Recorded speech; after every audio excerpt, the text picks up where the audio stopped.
Welcome to the Table Podcast, where we discuss issues of God and culture, brought to you by Dallas Theological Seminary.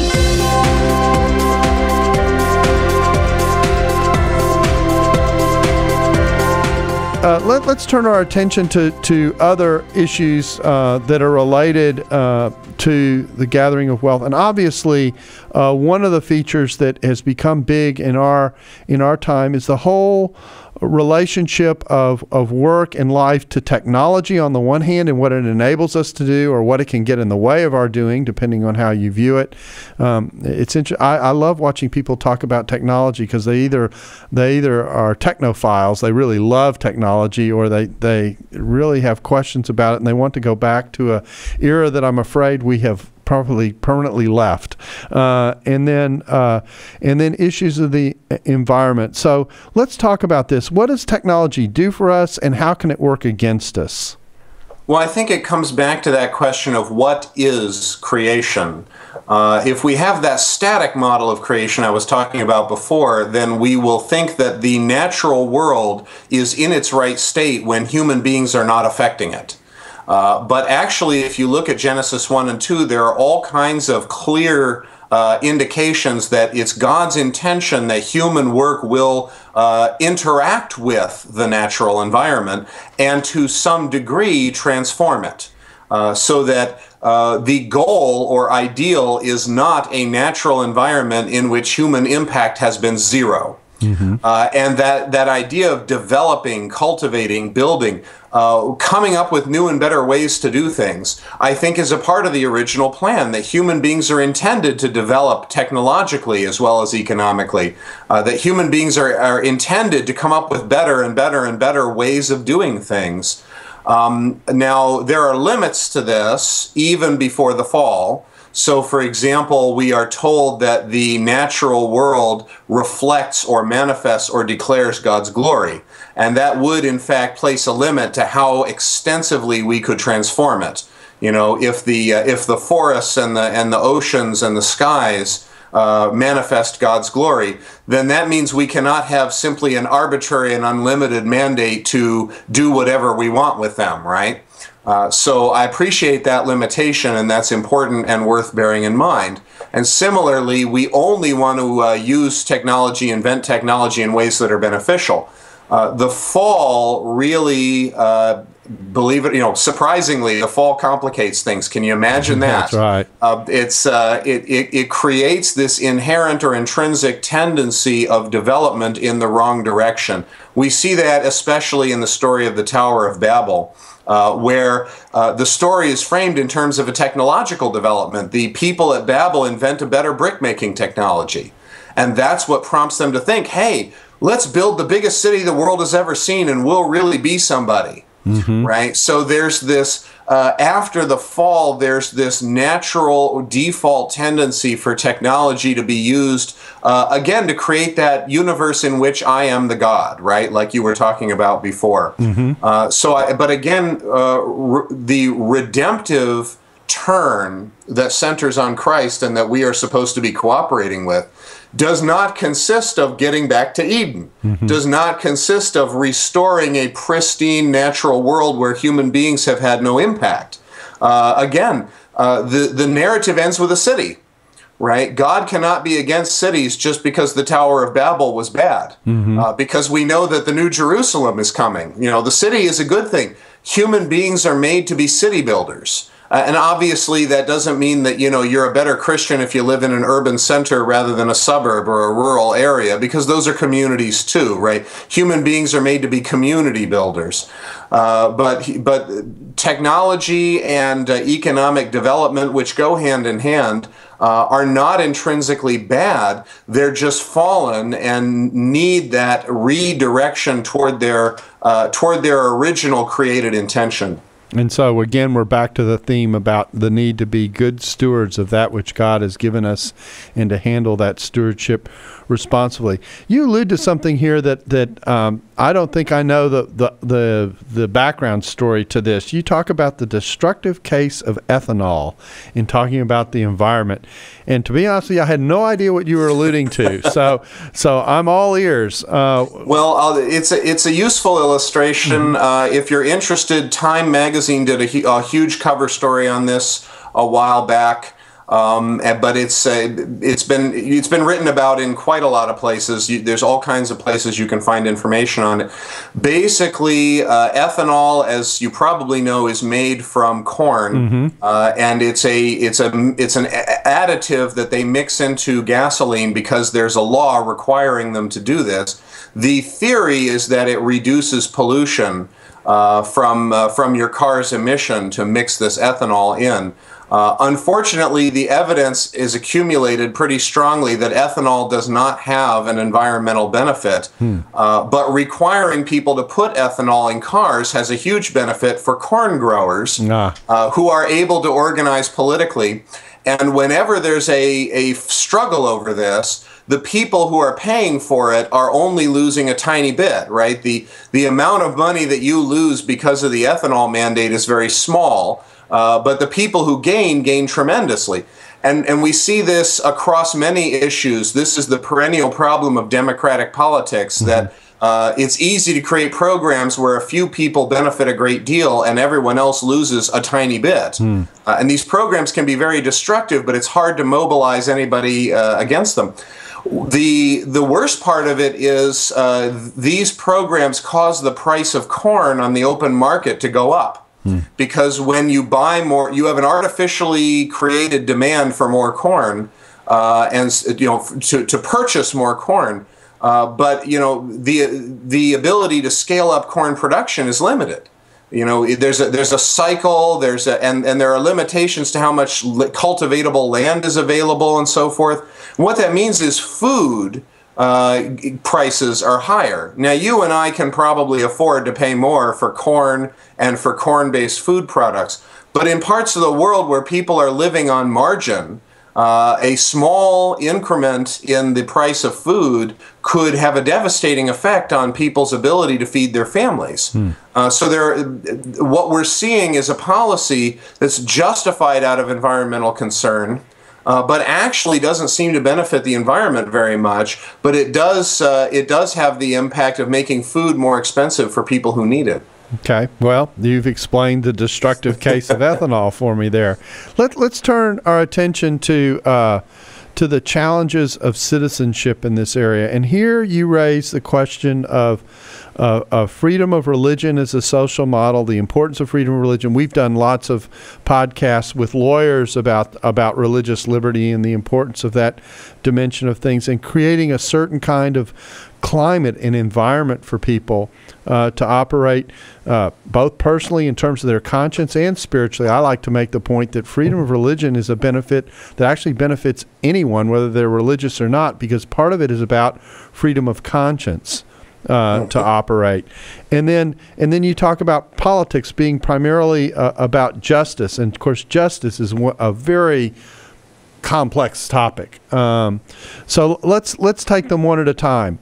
Freedom of religion, and you have this statement in the paper. I excerpted it out because I think it's worth reading. The challenge arises from freedom of religion as a social model, as was noted above. Social consensus about religion and morality has broken down. People do not share a common language for working out their differences about what is right or fair. Society has increasingly turned the coercive power of the state to resolve its disputes. Because society lacks a common knowledge of moral concepts, there's little shared basis for understanding what actions are good or legitimate. So, more and more social conflicts come to be settled through political power struggles. So that makes us sound like we're kind of in a WWF of life here, in which we've got people battling with one another. How do we get out of that cycle, or is there a way out of that cycle? Well, if I had an easy answer for that, I'd be off implementing it rather than doing podcasts here. But I don't have an easy answer. But I'm increasingly convinced that the key issue is we have to stop thinking only in terms of law and start thinking in terms of social model, that religious freedom is a model of society before it is a legal and constitutional institution. And that means what we really have to do is make religious freedom plausible to people, make it plausible that people ought to have this freedom.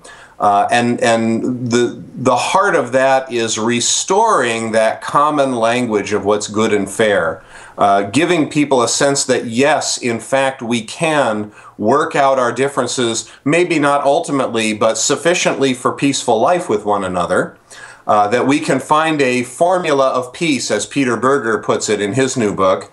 And I think the major battlefield on which that's going to happen is work and economics, frankly, because it is in workplaces where people develop common language to solve problems in a diverse, pluralistic environment. Mm-hmm. A workplace may have a Christian and a Buddhist and an atheist, and then one guy who's spiritual but not religious, and another guy who doesn't know what he is.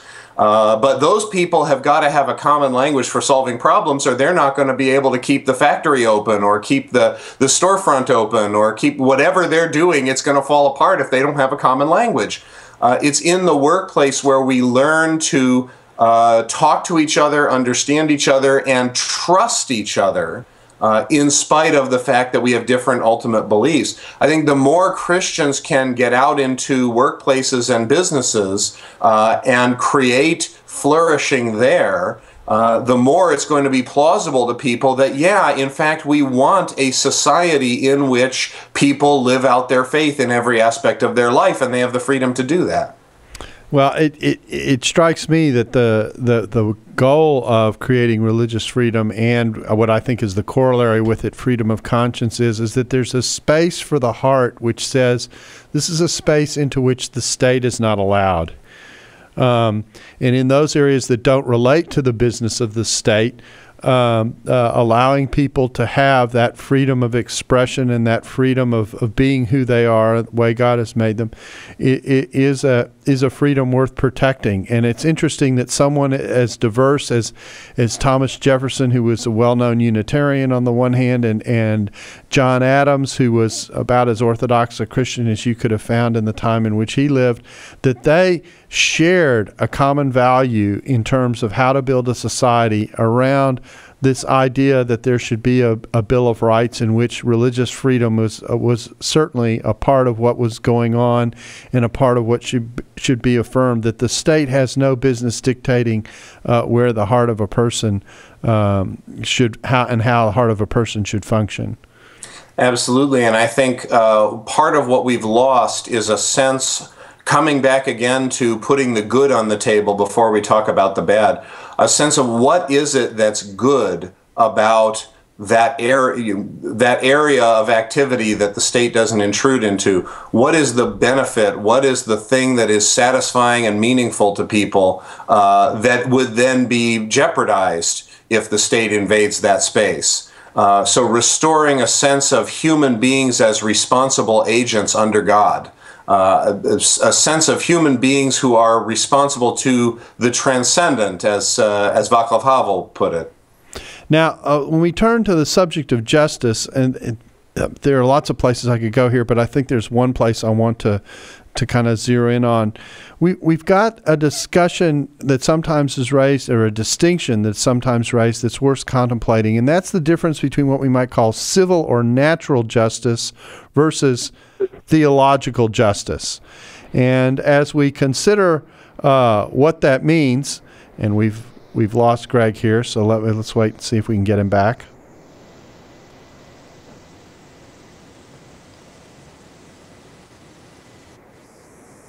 Yeah, can you hear me? You dropped out, but now you're back. Okay, good. We've lost the picture, but we've got the sound, so I'll just resume.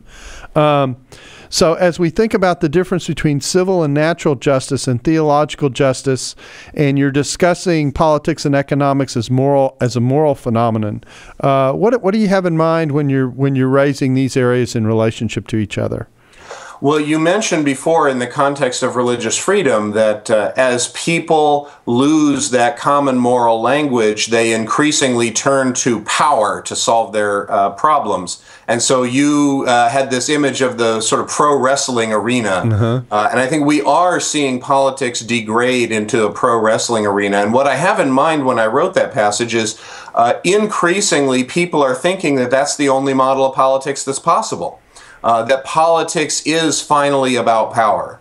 And I want to just push back as hard as I can on that, because if we give that ground, if we say politics is really about power, we abandon any possibility of humane politics. We abandon any possibility of justice that includes the civil order. Yeah, it'll be the battle of special interests. No, that's right. Yeah. Well, and we don't get the option of checking out from the civil order to go pursue justice in an apolitical way, because you may not be interested in politics, but politics is interested in you. And I don't mean that in a sinister way. I mean that because human beings are made to be members of their communities.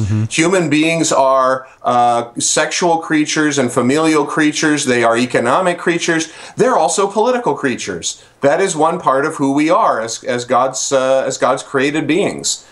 So if we kind of say, well, politics, yeah, that's all about power, then we're ceding ground we can't afford to cede.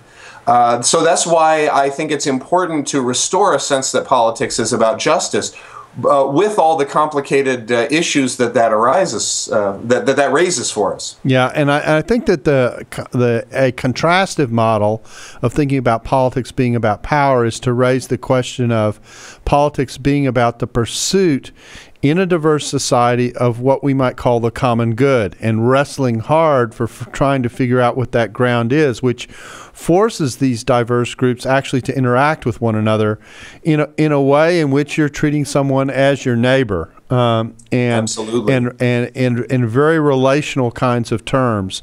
So I think that a politics of power ends up devolving into a kind of confrontation on a tribal scale. Go ahead. I think that's right, and I think it comes back to that common language we were talking about, that you cannot have a common good if you don't have a common moral language. Yes. Because if I talk about the common good and mean one thing, but you talk about the common good and you mean something completely different, it's not common. Yes, right? And in fact, I once was on a panel. I write for a blog here, the Dallas Morning News Weekly, that asks religious questions. I've been doing it for about 8 years.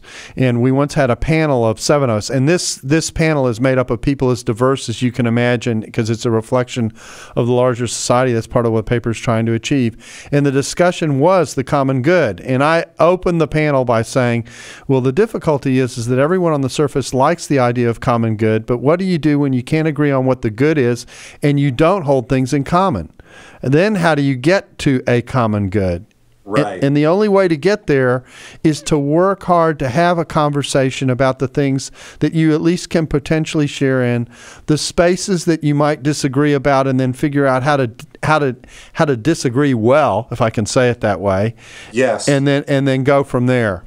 I think this question was central to what the American founders had in mind when they designed the Constitution.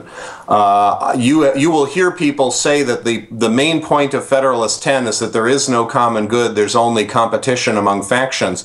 That is not at all what Federalist 10 actually says. Federalist 10 says what we need is a system in which no faction is dominant so that the common good can have some space to emerge. There is absolutely an assumption that there is a common good and that the goal of politics is to promote the common good. But the founders were very shrewd in thinking about creating a system in which people would have the right to disagree.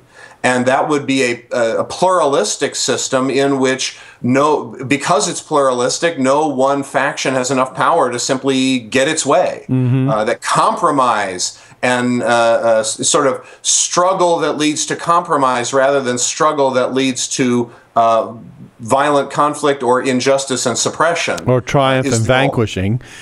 Right. And the idea is not a perfect world where there is no struggle or disagreement. The idea is how do we bring about disagreement that ends in compromise rather than disagreement ending in either injustice or violence. And a compromise that ends up being functional in a way that society doesn't break down and become so dysfunctional that you can't live with the person next to you in the home next to you whose beliefs may be different than your own.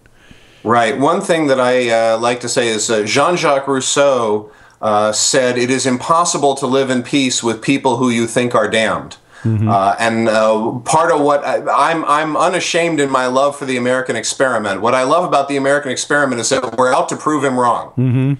We're out to prove that that's not true, that we can live in peace with people who we think worship the wrong gods and have an eternal fate that is horrifying beyond imagining. And vice versa. I mean, the people who think that way about us. And so, oh, that's right. Yeah. We're all in this together. Exactly. Out to prove Rousseau wrong on that. Yeah. Well, it's an interesting question, and I sometimes think that the church forgets that the place where the society is supposed to reflect the standards of God, the primary place is the actual believing community. That it's the place where the Spirit resides, where people are set apart and sanctified, where the opportunity to overcome that which is represented by the fall, where that which leaves us short is compensated for by the gifts of grace that God gives to us. Those are the communities where we're supposed to see really functional relationships, and even in that context, we live in a fallen world and it comes up short. But at least there's a chance. Whereas to expect that of the larger, outside, more diverse world is probably a very unrealistic expectation, and means that we have to think through how we live in that kind of in the unredeemed spaces of our creation. Well, and an expectation that is not at all supported by Scripture itself either. I find it useful to distinguish between justice in the natural justice and supernatural justice. That supernatural justice is the perfect standard that God rightly expects of all people, but that is actually only manifested by those who have supernatural help to achieve it. But then Scripture and Christian historic, political philosophy have recognized justice in another sense. Justice at the natural level, what the natural man is capable of doing even after the fall. Well, we're almost done here. We've got one more major topic before we summarize, and that is a category in a section that you entitled The Rule of Law. And here you discuss the goal of government and economics, and you say that it is to provide conditions for what we call natural justice necessary for human flourishing. In an economic context, it requires fair, impartial, and stable laws. And this raises the question of how we do that. And I think in two ways. One, providing an environment in which our society functions through its businesses and through its marketplaces that allows for the development and growth of an environment for human flourishing. And then the other half of the equation, and sometimes these two things are pitted against one another, perhaps unfortunately, in fact, almost for sure unfortunately, and that is the challenge of acting out of a legitimate concern for the poor and developing our policies in relationship to the poor in such a way that we are careful not to create a dependency that undercuts human dignity, but actually allows for real growth as part of that flourishing. So put that all together for me. I'm glad that you've related the rule of law to the problem of dependency. The essential characteristic of the rule of law is that all people in society are under the same rules. You don't have a ruling class that is not bound to the law and a ruled class that is bound to the law, but everyone from the top to the bottom is under the same rules. This relates to dependency because I think the danger we need to be concerned about is the emergence of a two-tier society in which the upper half is seen to be productive economically and essentially they can be trusted to run their own lives. But a lower half that has broken families and breakdown of work relationships and economic relationships, and the perception, unfortunately, will become that people in that bottom half are not capable of managing their own lives. And I think there's a serious danger of their rights being taken away because of the perception that they're not able to be trusted to be stewards. I mean, it comes back, we started with stewardship. Now let's come back to stewardship. All human beings, no exceptions, are made to be stewards of the world. We are all fellow stewards together. And a society that says some people are stewards and other people are not stewards, they are rather to be stewarded by the stewards, is a society that loses the rule of law, and just I can't even begin to describe the evils that flow from that. So the point here is to work on having law that allows for the growth of the individual, for the opportunity for the person to be productive in contributing to the society in a way that helps it move along, and then on the other hand, for the people who are on the kind of the edge of that society and risk falling off the edge, if I can say it that way, to use a picture. Figuring out a way to help them, but to help them hopefully in a way in which they don't become permanently dependent on the pullback, but actually have a chance of moving out of that dependency. Absolutely, I think those go hand in glove. If we're not doing the one, we're going to lose the other.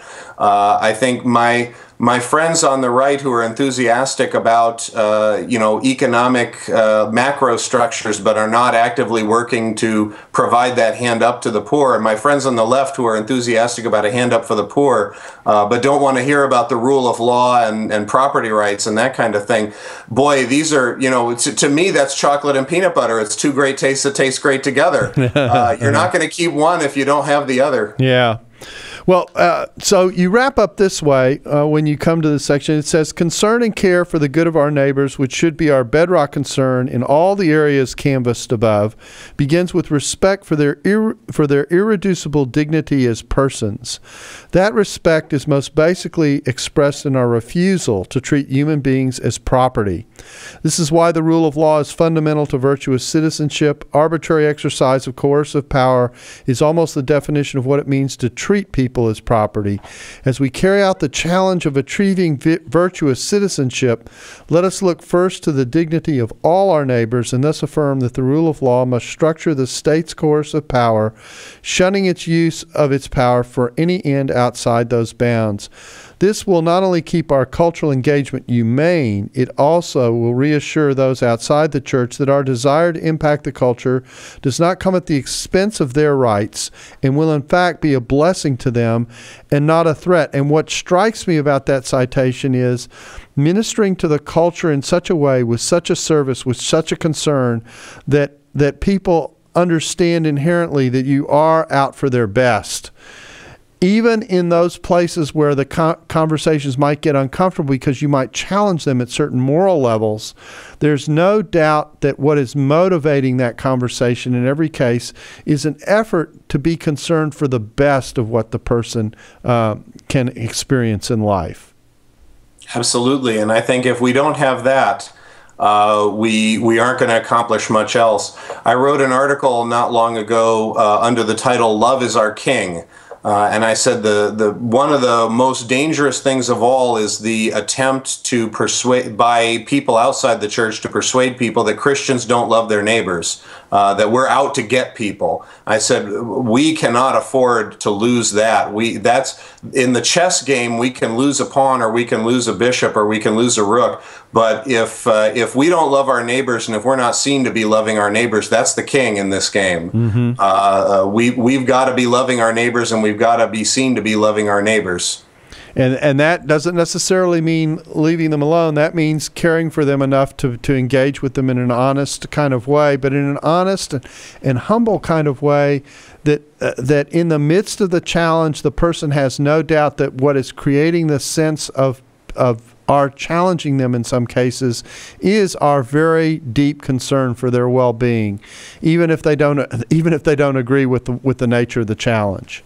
And this is why I think Christians manifesting their faith in the way they do things like work and buy and sell and do business creates the plausibility of that. Mm-hmm. That when Christianity is seen as an isolated, decontextualized gospel message and nothing else, it doesn't come across as something credible. But when Christians manifest a way of life that is clearly grounded in love of God and neighbor, and death to self for the sake of God and neighbor, it makes the gospel plausible. That's why integrating our faith with our work and manifesting our faith in the marketplace, I think, is critical not only to the future of our culture and the health of the church, but also to the credibility of the gospel in the world. Yeah, the example I love to come back to on this is that when Katrina happened and all the faith community banded together to rescue the multitudes of people who needed help, even that spiritual organ of pietistic reflection, the New York Times, wrote an editorial saying, "What a mess we would have been in had not these houses of faith stepped in and given the manpower and the care and the service that they gave to reach out and help people who are in need, and at great self-sacrifice in doing so, and accomplishing something the government was unable to accomplish." And I think the transition we need to make now is we can't wait for the hurricane. Right. We can't sit around waiting for a disaster so we can go love our neighbors. We've got to figure out how this happens 24/7. Yeah, I think that's a great suggestion. Well, that's a terrific note to close out on. We've got one more of these commentaries to do where we kind of pull everything together in the whole work and look at the summary and review some of the ground that we've covered. This has been a fascinating journey and reflection on how theology and work come together, how to rescue ourselves from our tendency to be dualistic and maybe even approach our work the way we're often taught in a secular environment to do so, which is to say, there's your work that you do over here and you earn your money to do the spiritual things that go on over there, and may the twain never meet. And I think the biblical position is what God has joined together, let no man put asunder. That faith and work and life and theology all go together. It's a 24/7 operation. God is calling us to be His people wherever He has us, whenever He has us, and that every conscious moment is dedicated in ministry and service to God. Amen to that. Well, thank you again, Greg. We appreciate your being with us, and we thank you for joining us on the table and hope that you'll be with us again soon. Thanks for listening to the Table Podcast. For more podcasts like this one, visit dts.edu/thetable. Dallas Theological Seminary. Teach truth, love well.